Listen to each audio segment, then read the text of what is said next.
Monsieur le Président, Madame la Secrétaire Générale, Mesdames et Messieurs, Monsieur le Président, je suis très heureux de participer à cette conférence ministérielle dans votre beau pays et je tiens à vous remercier pour votre hospitalité. Je voudrais aussi remercier Madame la Secrétaire Générale de la Francophonie pour avoir veillé au bon fonctionnement de notre organisation dans cette période difficile, mis en œuvre d'importantes réformes et avoir mis en perspective les chantiers qui nous attendent dans les années à venir et des ambitions pour la francophonie auxquelles nous adhérons pleinement. Nous voici aujourd'hui réunis dans un contexte de crise du multilatéralisme avec la multiplication des conflits tous azimuts. Nous faisons le constat que le mécanisme de sécurité collective reposant sur le respect des principes de la Charte des Nations Unies, en particulier l'égalité souveraine, le non-recours à la force contre l'intégrité territoriale de tout État ne sont plus en mesure de garantir la sécurité des États face à la politique agressive de certains États. L'Arménie en était l'une des premières victimes lorsqu'elle subissait les agressions de l'Azerbaïdjan contre son intégrité territoriale et sa souveraineté depuis le mois de mai de l'année passée et plus récemment le 13 et 14 septembre de cette année, avec les conséquences que l'on sait. L'occupation du territoire souverain, de centaines de victimes, de milliers de personnes déplacées et de destruction d'infrastructures civiles.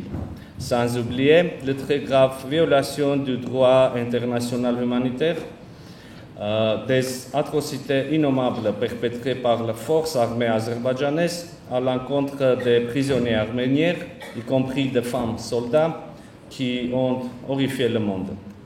Les tensions demeurent encore aujourd'hui à notre frontière avec l'Azerbaïdjan.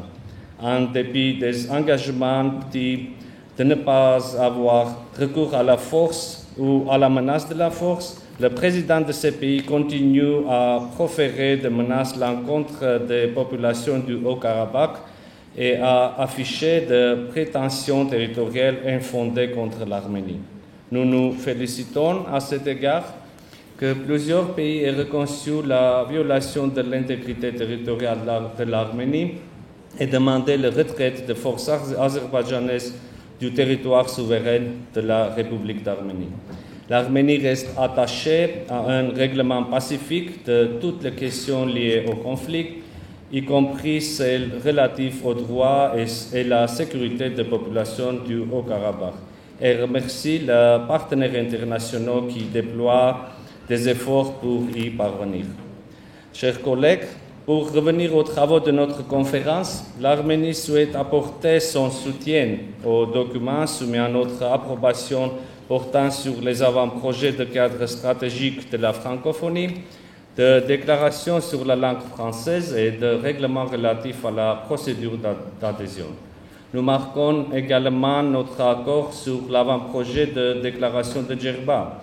Nous tenons à cet égard à féliciter la présidence tunisienne du sommet d'avoir placé le numérique au centre de l'attention de nous tous.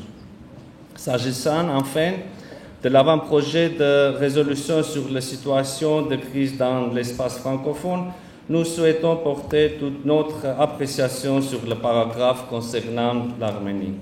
Il est important que les États et gouvernements membres de la francophonie aient manifesté leur solidarité avec l'Arménie en faisant leur la principale question qui conditionne un règlement pacifique du conflit qui oppose les parties concernées. Pour clore mon propos, je souhaite finalement revenir sur la requête émise par la délégation de l'Albanie d'ouvrir à la discussion sur le paragraphe relatif à l'Arménie. Ne reçoit pas l'assentiment de la délégation de l'Arménie pour plusieurs raisons. La première, la plus importante, est que ces paragraphes sont très équilibrés et le fruit de compromis pour lesquels l'Arménie a fourni beaucoup d'efforts.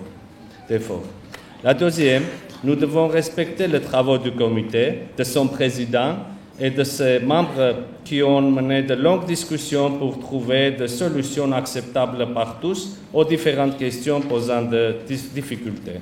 Ces paragraphes sont aussi l'aboutissement de ce travail.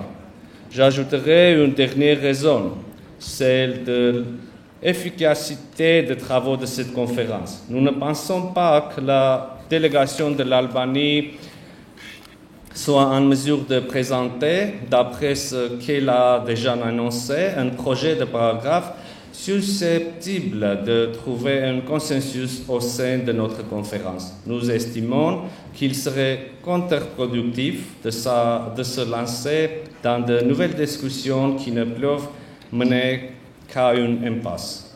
Le consensus sur le paragraphe concernant l'Arménie, nous l'avons déjà trouvé au sein du comité de rédaction et si la délégation de l'Albanie éprouve certaines difficultés à l'approuver, elle peut, comme l'ont déjà fait certaines délégations sur d'autres paragraphes de l'avant-projet de résolution, exprimer une réserve sur ces paragraphes.